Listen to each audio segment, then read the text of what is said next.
7 de la mañana con 1 minuto, amigos televidentes. Muy buenos días y bienvenidos a la noticia Primera Emisión. Vamos de inmediato con nuestro compañero José Morales, quien está en la vía perimetral a propósito de un accidente de tránsito. El conductor de un camión murió tras una colisión.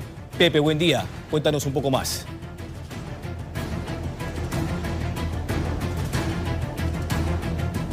José. Adelante. Sí, gracias compañeros, amigos televidentes. Nosotros seguimos desde la vía perimetral aquí en el norte de la ciudad de Guayaquil, específicamente a la altura de la parroquia Pascuales, donde lamentablemente se registró este accidente de tránsito que al momento se nos indica, se nos ha confirmado que su conductor falleció. Sí, lamentablemente la persona que iba al volante de este transporte falleció dentro de una casa de salud, dentro de un hospital.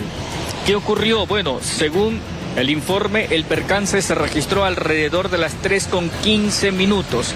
3:15 minutos de la madrugada de hoy.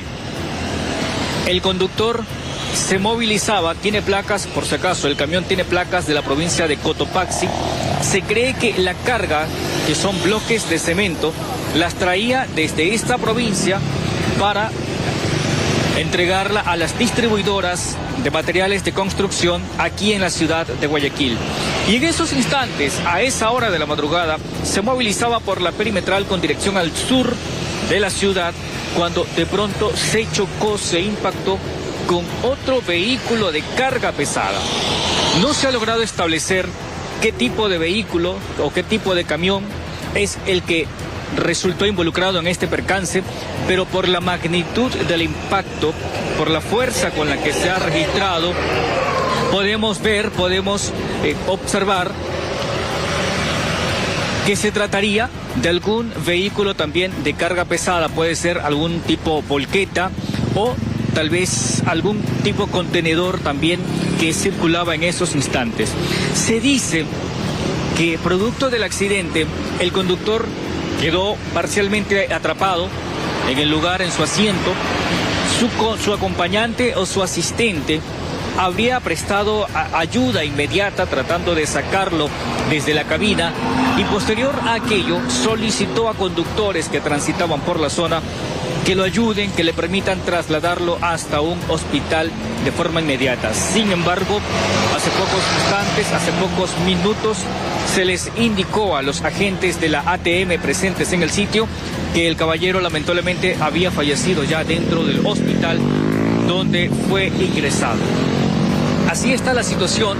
Esto, aparte de la tragedia que se ha registrado, que se ha presentado, como ustedes pueden darse cuenta, existe una gran columna vehicular, existe una extensa fila de vehículos que se están trasladando al momento por la vía perimetral con dirección hacia el sur, con dirección hacia destinos ubicados hacia el norte del puerto principal. Y debido o con la intención de no provocar mucho congestionamiento, los agentes de la comisión de la ATM, los agentes de la ATM han intentado aperturar carriles con la finalidad de dar paso a los vehículos. Hay una consulta, nos dicen, sí, hay una consulta de este estudio. Adelante, compañeros. José Morales, gracias. Sí, en un momento también vamos a poner de nuevo esta imagen en dron, en vivo y en directo, para que las personas que ya tengan que salir y utilizar esta vía puedan tomar las debidas precauciones, porque vieron la cantidad de vehículos que están pasando por ahí. José, gracias, producción, ahí están justamente esas imágenes de nuestro dron. José, quería consultarte mientras se ruedan estas imágenes, ¿qué causó? ¿Se sabe más o menos qué es lo que pasó? ¿Iban a exceso de velocidad? ¿Trataron de rebasar? ¿Puedes darnos un poco más de detalles de qué causó este accidente, este siniestro de tránsito? Sí, las causas todavía no se ha logrado establecer. No se sabe si de pronto el conductor se quedó dormido, no se sabe si hubo algún exceso de velocidad, no se sabe si de pronto algún otro vehículo se le atravesó, se le cruzó, obligando al conductor a realizar alguna acción de emergencia. Se desconoce todavía los detalles en torno a esta situación. Lo que sí se sabe de acuerdo a la magnitud en la que se ha registrado este percance, es que el otro vehículo involucrado sería también un camión de carga pesada, el cual abandonó el sitio de esta tragedia. Su conductor se retiró, continuó, no le importó detenerse, aunque sea un momento, un instante, para ver, para conocer qué estaba pasando. En todo caso, es la novedad a esta hora de la mañana, compañeros. Amigos televidentes, ustedes en estudio continúen con más. Es increíble, José Morales, que la gente pueda abandonar un lugar, una escena como esa, no asumiendo además la responsabilidad. Sabemos que la responsabilidad ahí obviamente es del Estado, que tiene que tener las vías en buen estado, la señalética, etcétera. Pero la responsabilidad humana, la responsabilidad ética, sin duda alguna, también es de nosotros. Gracias, José. Mire, vamos a contactarnos también con nuestra compañera Maite Morán. Maite se encuentra siguiendo de cerca el operativo Apolo 26. Maite, hay más de una docena de detenidos. Bueno, veamos. ¿Dónde fue este operativo, Maite? ¿Qué se está golpeando con todos estos amigos detenidos? Televidentes? Sí, 19 personas detenidas, 17 personas son hombres, 2 mujeres y existen 11 personas con antecedentes penales entre este grupo. Nos está dando información el comandante de la zona 8 sobre estos casos.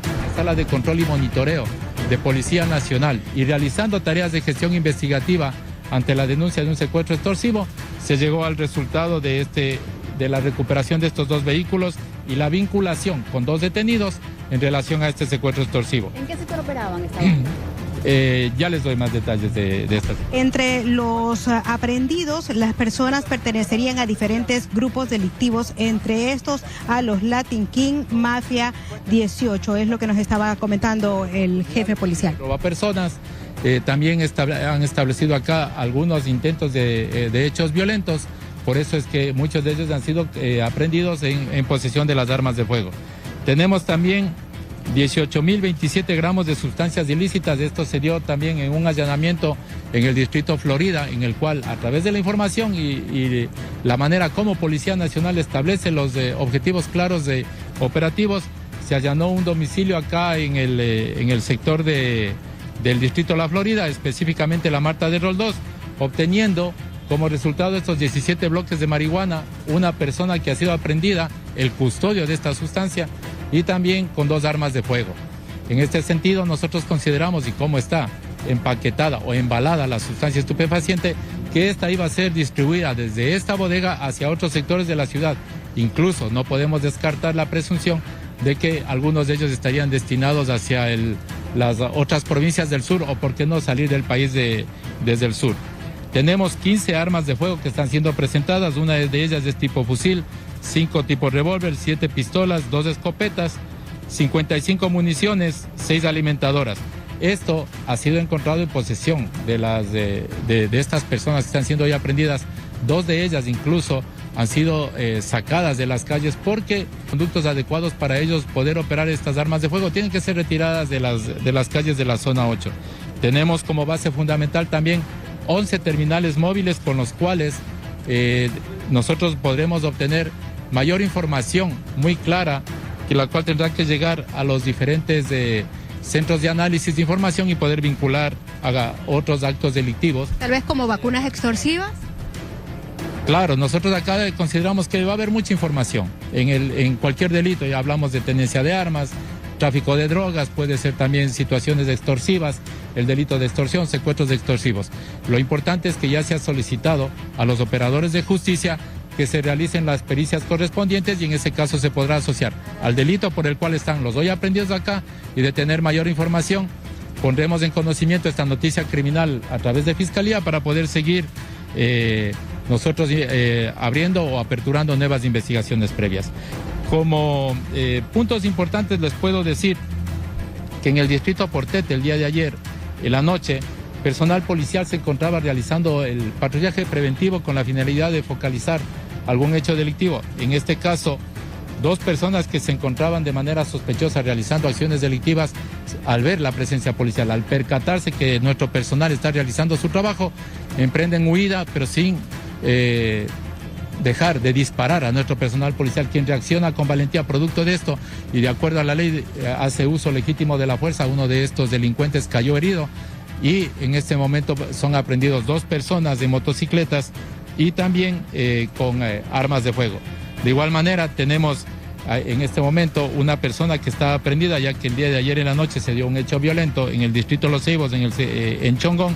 Esta persona de sexo femenino de 36 años fue prácticamente identificada que había retirado algunos indicios que portaba el fallecido.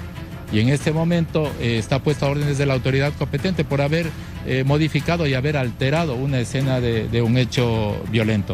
Ese es justamente el caso que nosotros les presentamos en los noticieros de más temprano sobre el caso en Chongón. Estaría relacionado a ese caso y también de los 19 detenidos existen personas por otros delitos como tráfico de armas, tráfico de drogas, sustancias sujetas a fiscalización, que al menudeo se expenden en los distritos principalmente Durán, Florida y el sur.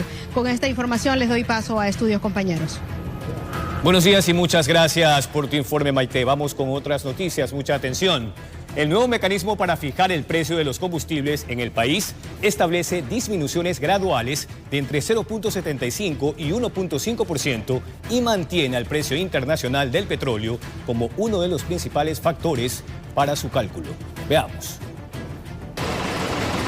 El precio de los combustibles en Ecuador se determina a partir de varios componentes, pero uno de los principales es el comportamiento del petróleo en el mercado internacional. El nuevo mecanismo establecido por el gobierno busca que las variaciones de los precios sean graduales y evitar cambios bruscos para los consumidores. Con el decreto ejecutivo 468 se reformó el mecanismo excepcional de reducción de precios que había sido establecido en julio. La nueva fórmula determina que el precio de venta en terminal de cada periodo se calculará tomando como referencia el valor del periodo anterior y aplicando un factor de reducción que puede ubicarse entre el 0.75% y el 1.5%. La reducción comenzará con el porcentaje mínimo, es decir, 0.75%, y podrá avanzar progresivamente hasta llegar al 1.5%. Por eso la normativa no significa que todos los combustibles bajarán automáticamente ese porcentaje desde este 12 de agosto. Se trata de un rango que se aplicará cuando se cumplan las condiciones previstas para activar este mecanismo. Pero, ¿qué determina realmente el valor de un galón? Según el analista Miguel Robalino, entre el 60 y el 70% del costo final de la gasolina o el diésel está relacionado con el precio internacional del petróleo. Que el 70% del precio depende del valor del precio internacional del petróleo y el 30% depende de este sinnúmero de componentes de esa fórmula de paridad. Definitivamente esto hace que el control de los precios no los podemos tener nosotros, sino lo marca el mercado internacional. El analista advierte que Ecuador tiene un margen limitado para controlar el precio internacional y sostiene que las medidas internas terminan funcionando como un subsidio para reducir el impacto sobre los consumidores. Todo termina nuevamente en subsidiar. Es decir, hay un precio internacional que es muy difícil controlarlo y lo que internamente se está haciendo es simplemente subsidiar. Es decir, a través del subsidio tratar de sostener un mercado de precios, digamos, un poco regulable.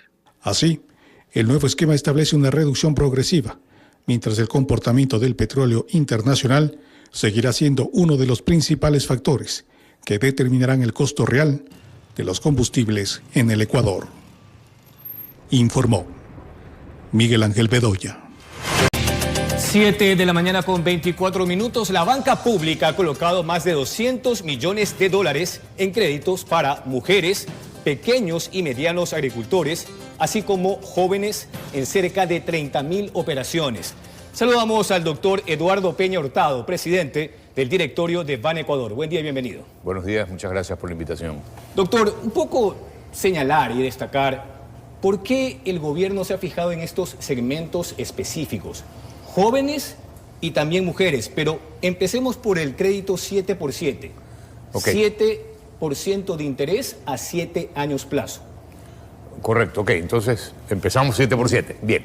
Este es un crédito que fue diseñado cuando el gobierno del presidente Noboa decidió retirar el subsidio del diésel él dijo, vamos a ahorrarnos alrededor de 1.200 o 1.300 millones, devolvamos ese ahorro vía bonos raíces, que eran pues 90 millones de dólares que fueron acreditados a 90.000 agricultores pequeños. Segundo, crédito, bonos para los transportistas, entre 600 hasta 1.800 dólares. Tercero, creamos 7x7, que era un crédito, los primeros 100 millones que colocamos, al 7%, como lo dijiste, a 7 años plazo. Y eso, el primer tramo de 100 millones, que ya lo terminamos de colocar en el mes de febrero de este año, fue 52% ubicado en agricultura, 48% en ganadería.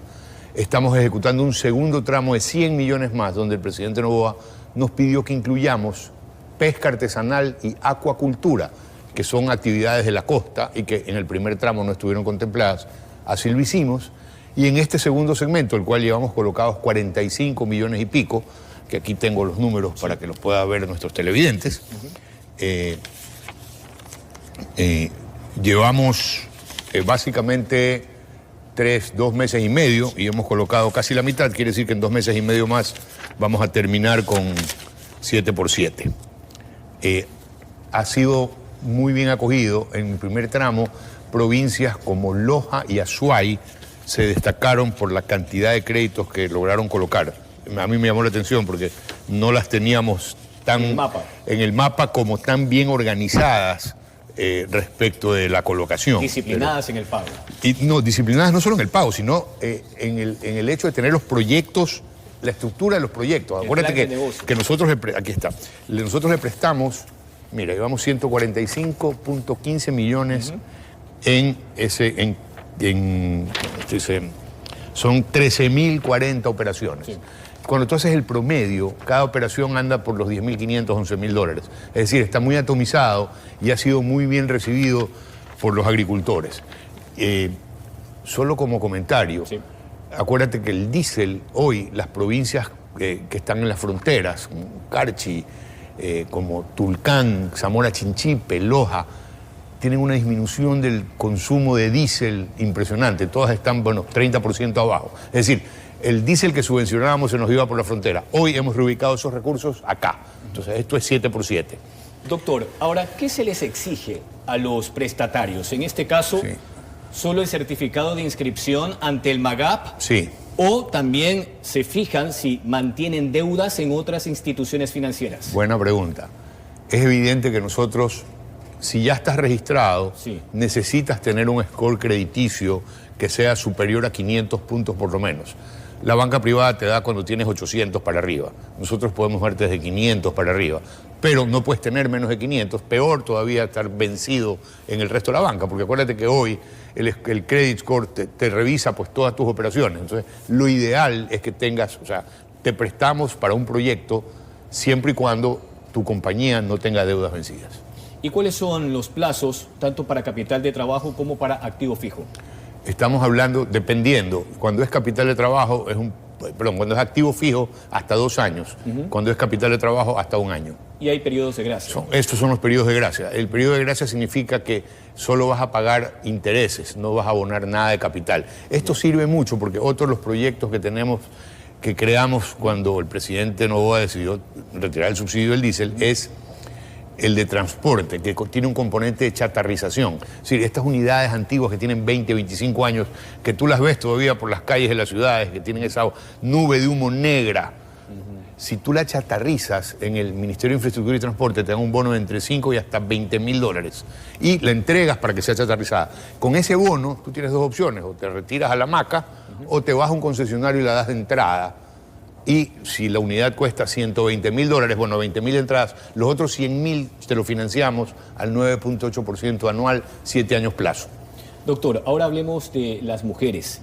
El crédito Emprende Violeta, Dale. en tan solo 6 meses han concedido un poco más de 40 millones de dólares, sí, en 9.566 operaciones, montos desde, sí, me imagino 3.000 a 5.000. Sí, 3.000 hasta 5.000 dólares. Sí, una tasa de 9.8% y plazo de hasta 5 años. ¿Qué necesitan ellas para poder postular? Ese es más fácil, ahí te explico un poco. El presidente Noboa dijo, mira, necesitamos que las mujeres emprendedoras salgan del chulco. Necesitamos que la banca pública les ofrezca un crédito solo con la cédula. no necesita firma ni del marido, ni del conviviente, ni garante, solo la cédula. Obviamente no puede tener deudas vencidas. Eres mujer, tienes cédula, puedes acceder al crédito. Tienes deudas vencidas, pues qué pena. O sea, la idea es que tengas un emprendimiento que se pueda fondear con una tasa de un dígito. Esta tasa también es 9.8% anual hasta 5 años plazo. La morosidad es del 4%, ¿sí? No llega al 4%. Las mujeres pagan súper bien. Aquí están los números de cuánto hemos colocado en Violeta. Llevamos 40 millones colocados, tenemos 110 millones más para colocar, que los vamos a terminar hasta el mes de noviembre. Y este es un proceso que está activo, digamos. ¿Y cuáles son los principales negocios o quizás oficios? Uy, ahí hay de todo, pana. Es impresionante. Gabinetes, tenemos testimonial. costurería. Uñas, gabinetes, restaurantes, costureras. Sí. Hay negocios que yo no sabía que existían. Te cuento así como anécdota. Hay una señora que se dedica a alquilar vestidos para matrimonios. Porque ahora con las redes sociales no puedes repetir el vestido. Bueno, eso dicen las mujeres. No puedo repetir, si fui hace 4 meses... Los hombres también, doctor. Bueno, seguramente, pero este solo hacía vestidos de mujeres, no había vestidos de hombres. Pero en todo caso, lo que ella hace es alquila vestidos, pero si tú quieres, o sea, si tu pareja quiere que la cartera sea del mismo color de la tela del vestido, bueno, te forran la cartera con la misma tela de manera que vaya en un match perfecto. Ese negocio, y tiene costureras, tiene, es decir, necesitaba más stock y camina, y es negocios que tú dices, bueno, impresionante. Ahora, testimoniales impresionantes tenemos en Violeta. Aparte de eso, tienen Agrovioleta, ¿no? Para las mujeres. Agrovioleta, sí, señor. ¿Cuáles son las cifras ahí? Agrovioleta lleva 12.5 millones colocados en 4.400 operaciones. Ahí están los números. Es decir, esto es Violeta, es mujer que se dedica a la agricultura. ¿Ya? Porque el Violeta, Emprende Violeta, está enfocado más bien a estos emprendimientos como los gabinetes, los restaurantes, las costureras, etcétera. Hay una variedad de heladeras, tenemos de todo. Y es más amplio también. Sí. Ahora, en el caso del crédito joven productivo, 7.6 millones de dólares entregados en más de 2.345 operaciones. Sí, señor, acá está joven productivo. Esto implica, doctor, le pregunto, desde joven 500 dólares, para 17 dólares mensuales, y en el caso de un crédito de hasta 10.320 dólares mensuales, ¿es el promedio? Más o menos es lo que tú pagas como cuota de cuando ya tienes el crédito, sí. ¿Y ahí qué se les exige? Igual, para joven productivos necesitas, depende del monto, no necesitas garante, necesitas un score crediticio, creo que superior a 600, y eso es todo. Y tener un emprendimiento. Mira, los jóvenes hoy tienen una formación, yo diría, muy buena respecto de cómo estructurar proyectos financieros, porque ahora tienen ayuda de inteligencia artificial. Si tú dices, no sé cómo emprender un cultivo de 2 hectáreas de pitahaya, tú te metes a ChatGPT, le pones coordenadas, le dices, oye, este es el suelo que tengo, este es el lugar que tengo, cómo estructuro un proyecto para crear 2 hectáreas de pitahaya. Y ChatGPT te va a escribir el proyecto. Tú lo imprimes y vienes con eso y dices, aquí está, esto es lo que yo quiero hacer.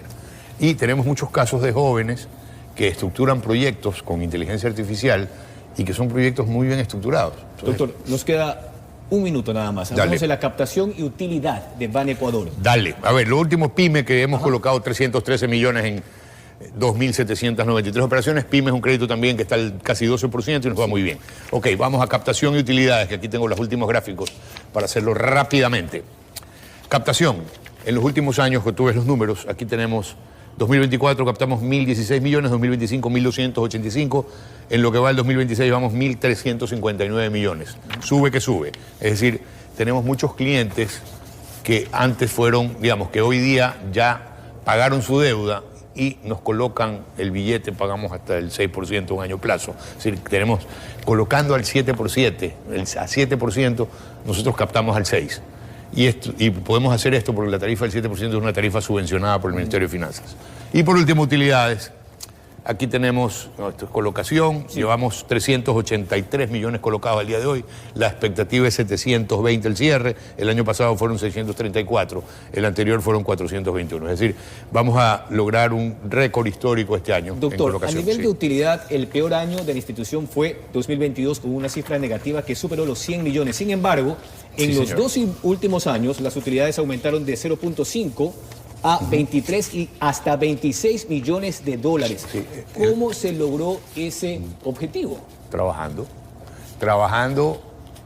como diría Churchill, sangre, sudor y lágrimas. Mira, trabajo arduo, trabajo honrado. Para cobrar, nosotros la tasa de morosidad la teníamos cuando llegamos en el 23.8%, hoy está en 14%, es decir, le hemos traído abajo 10 puntos. Colocando bien, es decir, exigiendo que los oficiales de crédito hagan su trabajo. Es decir, nadie en Banecuador viene a calentar el puesto, todos tienen métricas y lo sigues con esas métricas. El año pasado cerramos con una utilidad de 23.7 millones, este año, ahorita, llevamos 26. Expectativa del cierre, 54 millones de utilidad este año. Mientras más utilidad tengamos, más podemos colocar. Esa es una gran ventaja. Oiga, y el ex primer ministro británico también decía que no hay éxito definitivo y tampoco un fracaso fatal. Con lo cual eso se evidencia también en el día a día, no solamente con una institución como banca pública, sino también de los ecuatorianos cuando logran superar sus inconvenientes. 7 de la mañana con 35 minutos. Agradecemos al doctor Eduardo Peña Hurtado, presidente del directorio de Ban Ecuador. Vamos a una pausa comercial. De inmediato, esto fue la entrevista del día.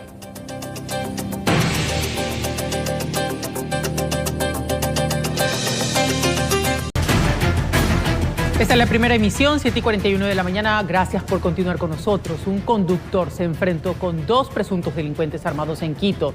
Durante el forcejeo, uno de los antisociales accionó el arma y generó una detonación. Sin embargo, huyeron sin concretar el robo.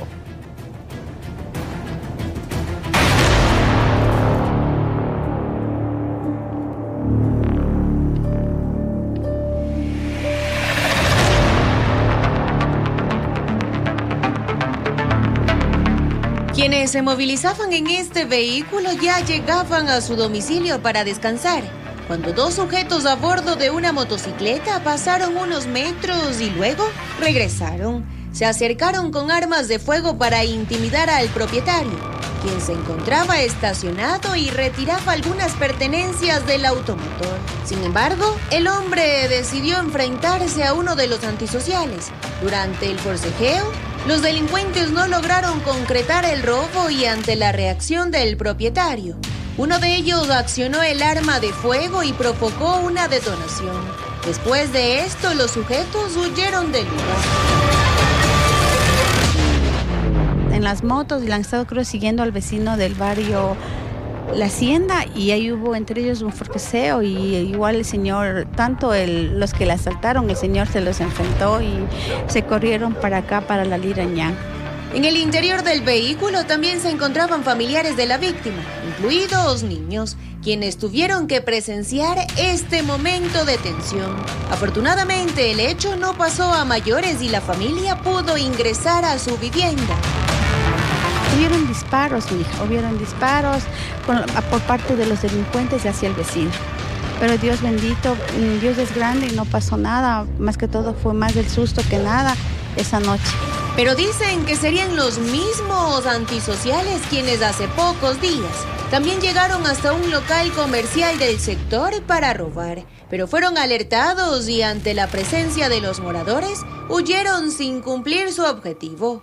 Asimismo, lamentablemente estaba la señora adentro atendiendo y 2 personas vinieron en moto y le amenazaron y gracias que alguien se dio cuenta, salieron las personas, los vecinos y lógicamente pudieron ayudarse. Yo pido que por favor nos ayuden con más patrullaje, que la MC retire lo que son las licorerías, porque las licorerías lo que atraen es delincuencia. Y es que frente a esta situación, los habitantes de Quillayacta aseguran que con sus propios recursos han instalado cámaras de seguridad, pero dicen que estas herramientas no siempre son suficientes. Por ello, en reiteradas ocasiones han solicitado la instalación de alarmas comunitarias. Que no nos pongan tantas tramas para darnos el alarma comunitaria. El alarma comunitaria tiene que ser accedido a los pedidos que nosotros hemos hecho. Es mucho trámite burocrático. Entonces que por favor nos ayuden con eso. Informó Ailis Morán. Un trabajo de inteligencia policial permitió el decomiso de 1,5 toneladas de clorhidrato de cocaína en una lancha en Huizné, provincia de Esmeraldas. Durante el procedimiento, sin embargo, no hubo detenidos. Veamos. Fueron 4 meses en los que hicieron un seguimiento minucioso sobre tráfico de droga en la provincia de Esmeraldas. El operativo lo ejecutaron en Muisne, donde en una lancha encontraron 42 sacos de clorhidrato de cocaína. Mismo que contenían 1.611 paquetes de sustancias sujetas a fiscalización. Una vez que el personal policial avanzó ya hasta la ciudad de Esmeraldas, aquí al comando de policía, se verificó ya que aproximadamente en este operativo se logró decomisar 1,5 toneladas de droga. Fue la Operación Fénix 417 que llevó a los uniformados hasta el sector conocido como San Gregorio, donde además decomisaron 39 canecas de combustible. En nuestro mercado nacional tiene un valor aproximado de $1.800.000. En el mercado internacional tiene un valor de aproximadamente $50 millones. Esta droga, de lo que las primeras investigaciones se determinaba que está siendo trasladada hasta los países de Centroamérica para posterior trasladarse hacia Estados Unidos y a Europa. Aún se investiga a qué organización narcodelictiva está vinculado ese cargamento de alcaloide y hacia dónde pretendían enviar los 1.500 kilos de esta droga, informó Charlie Pisa. Hablemos de política. El ex asambleísta de Guayas, Andrés Guzmán, formalizó su postulación a la prefectura de Guayas por ADN junto a otros candidatos como Nils Olsen y Francisco Ceballos en San Borondón y Milagro. El Consejo Nacional Electoral informó que hasta la fecha 25 candidatos han cumplido con el procedimiento. Para la prefectura de Guayas, Andrés Guzmán. Más de 25 años en el periodismo deportivo lo llevaron a la política en 2019. Ahora lo han convocado para que busque la prefectura de Guayas y fue a firmar al CNE. Hablo de los arroceros, de Daule, de las madres de familia de Durán que quieren que sus hijos puedan ir a jugar en un parque y que puedan volver. A puertas del fenómeno El Niño, Andrés Guzmán habla también de los asuntos pendientes en una provincia que por más de medio siglo aún no ha podido acometer el dragado integral del Manso Guayas. Creo que lo más importante será llegar a la prefectura y ver qué es lo que se ha hecho justamente con el dragado, en dónde se han ido esas decenas de millones de dólares, cómo se han invertido, qué resultados ha obtenido. Plantea además una explotación turística que la provincia anhela y merece, por cultura y tradición. No es solamente la gente de Guayaquil que visita a ciertos cantones, sino de otras provincias, así que lo tenemos que potencializar. Allí también estuvieron los candidatos a las alcaldías de San Borondón, Nils Olsen, Milagro, Francisco Ceballos y Madeleine Cañizares, en Daule. En el caso de Tarifa, que el 50% de sus habitantes no tienen acceso a agua todavía y eso hay que corregir urgentemente. Entre otros servicios básicos como la salud, no hay un hospital que pueda atender 24/7 a los habitantes. El CNE Guayas informó que hasta la fecha solo 25 candidatos de 600 han oficializado su participación en las seccionales. El Partido Socialista, que auspiciará al postulante, Afina Aquiles Álvarez, aún no se acerca. Ellos tienen que notificarnos a través de secretaría, ¿verdad?, cuál va a ser la persona que está saliendo junto con su renuncia y la persona que están reemplazando, y de ahí tienen que venir acá a la delegación a firmar la aceptación de la precandidatura. Entonces, nosotros a efectos administrativos podríamos aceptarlo hasta el mismo 17. Informó Jorge Escobar. Cynthia Viteri oficializó su candidatura a la alcaldía de Guayaquil por ADN en la Delegación Provincial Electoral del Guayas. Propone fortalecer su política social y afirma que ya tiene un plan para descongestionar el tránsito en la ciudad. Llegó a las 10:30 de la mañana junto a todos los candidatos de ADN en la provincia de Guayas. La esperaban cientos de simpatizantes. Cynthia Viteri afirmó que su propuesta gira en torno a soluciones. Tal como Zaida lo dijo con el fenómeno del niño, el gobierno tendrá una relación directa con la ciudad. Ya no más peleas entre ejecutivo y alcaldías. Pasó entonces al Salón de la Democracia para la firma que oficializa su inscripción a la alcaldía de Guayaquil, que ya ocupó en el periodo 2019-2023. Por el Partido Social Cristiano. ¿Cuál es el candidato o la candidata que usted considera podría medirse, ¿no? O que al menos le haga sombra? Yo fui nadadora. ¿Sería su excoideario, por ejemplo? Yo fui nadadora, Jorge.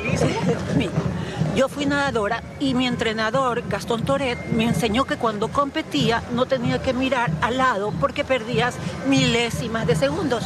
Así es que yo estoy rumbo a la meta. ¿Y cómo están las aguas de su campaña entonces, Muy doctora? bien, he sido acogida con el mejor de los abrazos en esta agrupación política y por el presidente de la República, y créeme que para mí será la primera vez que pueda tener los recursos completos para esta ciudad y no como los dos gobiernos que me tocó vivir anteriormente. Hecha la firma y tomada la foto con los demás postulantes, habló sobre las prioridades de la ciudad en materia social.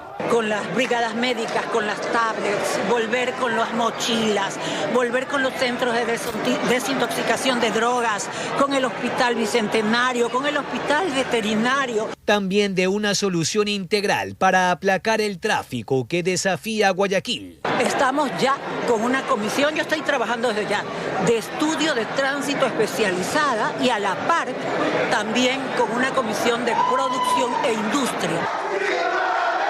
Luego saludó con quienes la esperaron desde las 8, antes de continuar su agenda de actividades previas a la campaña, informó Jorge Escobar. Guayaquil se prepara para poner a prueba su capacidad de respuesta ante un terremoto. El próximo 2 de octubre se realizará un simulacro que involucrará unas 700 unidades educativas y más de 40.000 estudiantes. También participarán instituciones públicas y privadas, barrios y organismos de emergencia.